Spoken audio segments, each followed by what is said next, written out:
Film there रात से शुरू होती है, जहां हम एक चौकीदार को जंगल से होकर अंधेरी सड़क पर भागते हुए देखते हैं। अचानक एक चलती कार ने उसे बेरहमी से टक्कर मार दी। पुलिस कमिश्नर जैन पेना को उस चौकीदार के बारे में घटना की जांच करने के लिए बुलाया जाता है, जो अभी भी जीवित है, और उसे एम्बुलेंस द्वारा अस्पताल ले जाया गया है। वहां पहुंचने पर जैन को पता चलता है कि चौकीदार अभी भी कोमा में है। उस शाम मुर्दाघर में अजीब चीजें घटित होने लगती हैं। उन्हें पता चलता है कि मीका विलावरी नामक एक महिला का शव गायब हो गया है। वह एक सफल महिला फार्मासिस्ट थी और उन्होंने अन्य प्रौद्योगिकी कंपनियों में भी निवेश किया था, जिसमें उनकी बहनों के साथ व्यापार भी शामिल था। माइका की मृत्यु उसी दिन हो गई जिस दिन वह कैलिफोर्निया से एक व्यापारिक यात्रा से लौटी थी। सभी ने मान लिया कि ये दिल का दौरा है। अजीब बात यह है कि गार्ड डेस्क दिखाने वाले कैमरे को छोड़कर सभी कैमरे बंद थे। वह लॉबी से मुर्दाघर की ओर जाता है और हम उसे भयभीत होकर भागते हुए देखते हैं। कुछ ही मिनट बाद माइका का विवाह एलेक्स नामक एक युवा रसायन विज्ञान शिक्षक से हुआ था, जिसे प्रयोगशाला का निदेशक नियुक्त किया गया। उसकी मृत्यु से कुछ समय पहले एलेक्स माइकास परिवार के लिए एक व्याकुल विधुर की तरह व्यवहार करता है, लेकिन जब सभी चले जाते हैं तो वह शाम के लिए अपनी मालकिन काला के साथ मिल जाता है। वह उसे बताता है कि काम पूरा हो गया है और अब उसकी पत्नी को छोड़कर वे दोनों अपना जीवन साथ शुरू कर सकते हैं। वे शराब पीकर जश्न मनाना चाहते हैं, लेकिन एलेक्स के फोन पर बार बार कॉल आने से उसे परेशानी होती है। जब वह फोन उठाता है तो पुलिस उसे उसकी पत्नी के लापता शरीर के बारे में बता रही होती है। काला चिंतित हो जाती है और एलेक्स से पूछती है कि क्या उसने ये सुनिश्चित कर लिया है कि माइका मर चुकी है। एलेक्स ने पुष्टि की कि हर चीज का ध्यान रखा गया था। इंस्पेक्टर जेन एलेक्स से बात करती है और उसे बताती है कि शव के गायब होने के लिए बर्बरता या अंध तस्करी जिम्मेदार नहीं थी। वह अन्य सभी कारणों को खारिज कर देता है और उनके पास केवल एक व्यक्तिगत मकसद बचता है। जेन ने आगे बताया कि कोई उससे इतनी नफरत करता था कि वह माइका को बुरी तरह नुकसान पहुंचाना चाहता था। इंस्पेक्टर एलेक्स से पूछता है कि जब वे उसे मुर्दाघर ले जाने के लिए इस स्थान पर ढूंढने गए थे तो वह कहाँ था। एलेक्स ने शांति से जवाब दिया कि वह दवा की दुकान पर गया था। कुछ समय बाद पुलिस स्टेशन में एलेक्स को अपनी मालकिन काला को फोन करने का मौका मिलता है और वह उसे बताता है कि उसने क्या सीखा। वो ये सोचकर घबरा जाती है कि शायद पुलिस के पास कोई सुराग हो जिससे उनका पर्दाफाश हो सके। इसके बाद हम देखते हैं कि डॉक्टर टापिया मुर्दाघर में आती हैं और एलेक्स को समझाती हैं कि उन्हें ऐसी कोई पूर्व हृदय संबंधी स्थिति नहीं मिली है जिसके कारण माइका को दिल का दौरा पड़ा हो। वह इस बात की पुष्टि नहीं कर सकती कि मौत का कारण क्या हो सकता है। इंस्पेक्टर जैन के पास लापता शव के बारे में एक सिद्धांत है। उनका मानना है कि किसी ने महत्वपूर्ण साक्ष्य छिपाने के लिए शव को अपने साथ ले गया है और इंस्पेक्टर को उस विधुर पर संदेह है जो पहले भी अपनी पत्नी का जिक्र कर चुका है। इसलिए उसकी मृत्यु के कुछ समय बाद ही इंस्पेक्टर ने खुलासा किया कि उसने अपनी पत्नी को 10 वर्ष पहले एक कार दुर्घटना में खो दिया था और वह अभी भी वर्तमान टैंटो में उसे ऐसे संदर्भित करता है जैसे कि वह अभी भी जीवित हो। अचानक इमारत की लाइटें टिमटिमाने लगती हैं और बुझ जाती हैं। एलेक्स को मुर्दाघर से एक अजीब सी सरसराहट की आवाज सुनाई देती है। वह अंदर जाता है और अपनी पत्नी के खाली लॉकर में उसके निजी सामान को देखता है। इसके बगल में तरल पदार्थ की एक छोटी बोतल है जिसे उसने 8 घंटे पहले और अपनी पत्नी ने अपनी मृत्यु से पहले पिया था। एलेक्स को फ्लैशबैक में दिखाया गया है कि वह एक ग्लास वाइन लेकर ऊपर माइका के पास नहा रहा है।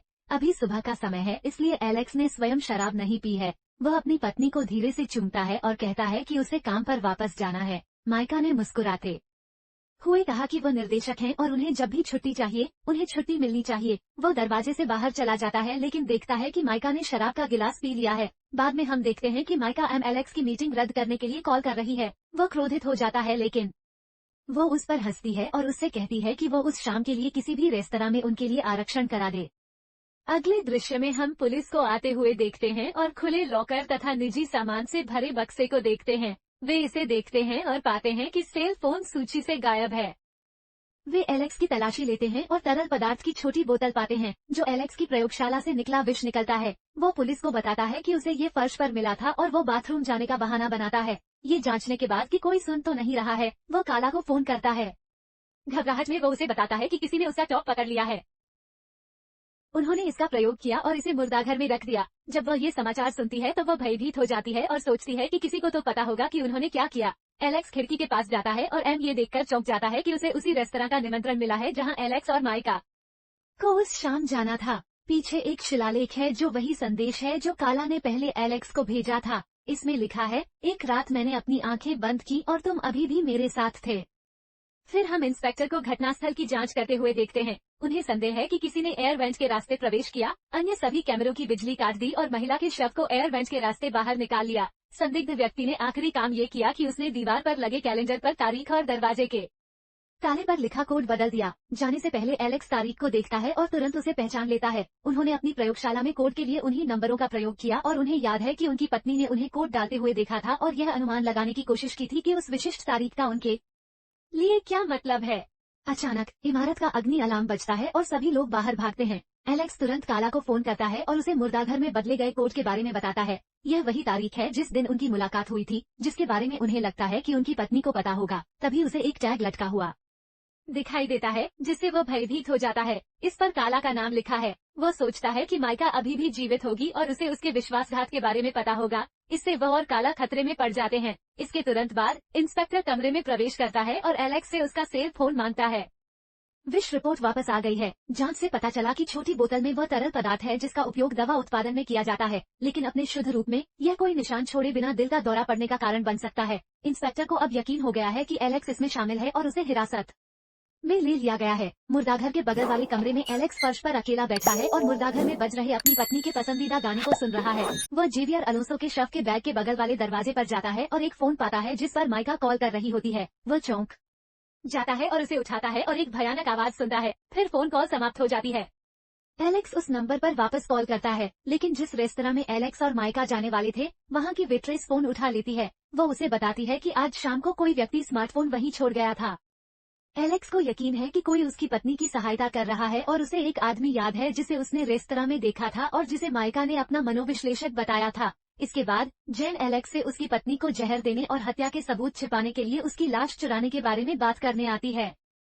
इंस्पेक्टर एलेक्स से पूछता है कि वह पहली बार माइका से कब मिला था। वह उसे बताता है कि ये 10 साल पहले शुद्ध संयोग से हुआ था, एक द्वीप पर जहाँ वे दोनों छुट्टियां मनाने गए थे।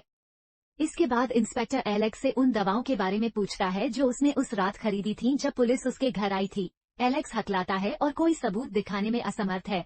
जेन ने निजी जासूस जेवियर अलोंसो की फाइल खोली जिसमें बताया गया था कि मरने से पहले मीका ने उसे काम पर रखा था। फाइल में एलेक्स को अपनी पत्नी को धोखा देते हुए तथा उसे मारने का कारण बताते हुए दिखाया गया है। एलेक्स ने इंस्पेक्टर को बताया कि जेवियर के शव के पास एक बैग था और जब उन्होंने नेमप्लेट की जांच की तो वो हटा हुआ था। एलेक्स बाथरूम से काला को बुलाता है और उसे जासूस के बारे में बताता है। उसके पास खुद की कुछ खबरें हैं जो एलेक्स को बताती हैं कि दरवाजे के नीचे एक लिफाफा डाला गया था जिसमें एक फ्लैश ड्राइव थी जिसमें उनकी पत्नी की हत्या की साजिश रचते हुए फोन पर बातचीत की तस्वीरें थीं। एलेक्स चौंक जाता है और अपनी पत्नी को जीवित होने का आश्वासन देता है तथा काला को तुरंत घर से निकल जाने को कहता है। वो जाते समय बहुत डर जाती है और एलेक्स के साथ सड़क पर ही बात करने का निर्णय लेती है।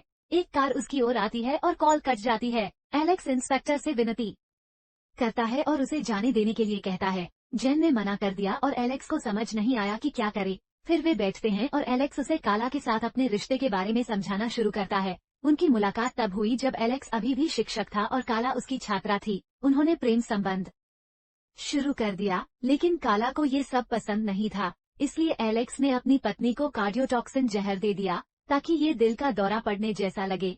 उन्होंने आगे बताया कि इन सभी अजीब घटनाओं के बाद उन्हें पूरा विश्वास है कि उनकी पत्नी अभी भी जीवित है और उन्हें सब कुछ पता है। वह जानती थी कि उसकी हत्या की जाएगी, इसलिए उसने एक योजना बनाई और हृदय गति को धीमा करने वाली कार्डियोटॉक्सिन और न्यूरोलेप्टिक्स ले ली ताकि पता चल सके कि उसकी हत्या की गई है। इसके बाद अन्य पुलिस अधिकारी जेन को फोन करते हैं और उसे बताते हैं कि उन्हें एलेक्स के घर में मुर्दाघर का नक्शा, एक इलेक्ट्रॉनिक मैनुअल लॉक, बालाक्लाव, दस्ताने, बंदूक और एक फावड़ा मिला है। अगले दृश्य में रात्रि प्रेरी को होश आता है और वह बताता है कि उस रात क्या हुआ था। उन्होंने मुर्दाघर में शोर सुना और जांच करने पर देखा कि शव रखने वाली ट्रे खुली हुई थी और लिफ्ट में एक लाश पड़ी थी। वह नजदीक से देखने के लिए गया और एक बलात्कारधारी व्यक्ति ने उस पर गोली चला दी और चौकीदार इमारत से बाहर भाग गया। इंस्पेक्टर अपने पास मौजूद सबूतों से इसकी पुष्टि करता है। यह इस ओर इशारा करता है कि एलेक्स ही वह नकाबपोश व्यक्ति है जो अपनी पत्नी की लाश को मुर्दाघर से ले गया था। एलेक्स कहता है कि उसकी पत्नी को किसी ने उसकी झूठी मौत के लिए मदद की थी और फिर वह इंस्पेक्टर से काला की जांच करने और ये देखने के लिए कहता है कि क्या वह अभी भी जीवित है। वो उसकी गैर मौजूदगी की पुष्टि करने में सक्षम होगी। जेन काला के अपार्टमेंट में पुलिस अधिकारियों को भेजती है। एलेक्स और जेन जंगल में जाते हैं जहां उन्हें उसकी पत्नी माइका का शव मिलता है। ओह! एलेक्स इस दृश्य से हिल जाता है और उसकी लाश के पास रोता है। इंस्पेक्टर एलेक्स को बताता है कि पुलिस काला के अपार्टमेंट पर गई थी तो पाया कि वह खाली था और वहां कोई नहीं रहता था। काला नाम का कोई भी व्यक्ति संस्थान में छात्र के रूप में पंजीकृत नहीं था। एलेक्स इस सब से उलझन में है। इंस्पेक्टर ने शव को जांच के लिए ले जाने का आदेश दिया। जब सभी लोग चले जाते हैं तो एलेक्स भागने का मौका देखता है और भागने की कोशिश करता है। वह तुरंत रुक जाता है और फर्श पर गिर जाता है। अचानक वह अपनी छाती पकड़ लेता है और इंस्पेक्टर से कहता है कि उसकी तबीयत ठीक नहीं है और उसे एम्बुलेंस की जरूरत है। वह उसकी ओर देखकर मुस्कुराता है और तभी उसे पता चलता है कि 10 साल पहले उसकी पत्नी की कार दुर्घटना में मृत्यु हो गई थी। दूसरी कार के चालक एलेक्स और माइका थे, जो एम्बुलेंस बुलाए बिना ही दुर्घटना स्थल से भाग गए। वे उसकी पत्नी को बचा सकते थे। उनकी जानकारी के बिना जेन की बेटी कार के पीछे बैठी थी और उसने शीशे से लटकती हुई खुशबू को देखा, जिस पर एवलॉन होटल लिखा था। इंस्पेक्टर को होटल के मेहमानों का पता लगाने में 10 साल लग गए, लेकिन उसे यकीन नहीं था कि वे एलेक्स और माइका ही थे। ओह, इंस्पेक्टर की बेटी काला निकलती है, जो बड़ी हो गई और एलेक्स के साथ रिश्ता शुरू कर दिया। एक शाम एलेक्स ने उससे अपनी सारी बात कह दी और उसे दुर्घटना तथा उनके द्वारा की गई हरकतों के बारे में बताया। यही वह समय था जब काला ने एलेक्स के दिमाग में घुसकर उसकी पत्नी की मौत की योजना बनाने का निर्णय लिया। तभी एलेक्स को पता चलता है कि काला ने पिछली रात उसे जहर देने के लिए उसी दवा का इस्तेमाल किया था और यह केवल समय की बात है कि वह मर जाएगा। उसे पता चलता है कि यह इंस्पेक्टर जेन ही थी जिसने काला की मदद से माइका के शव को मुर्दाघर से बाहर निकाला था। ये सब उनकी योजना का हिस्सा था और उन्होंने उसे फंसाया, जिससे उसे लगा कि वह पागल हो रहा है और उसने अपनी पत्नी की हत्या की बात कबूल कर ली। अंतिम दृश्य में हम एलेक्स को फर्श पर पड़ा हुआ और धीरे धीरे मरता हुआ देखते हैं और फिल्म वहीं खत्म हो जाती है। यदि आप लोग वीडियो में इतनी दूर तक आ गए हैं तो आप लोग बहुत बढ़िया हैं। यदि आप ऐसी और अधिक मूवी रिकैप देखना चाहते हैं तो हमारे मूवी परिवार का हिस्सा बनने के लिए सदस्यता बटन दबाएं।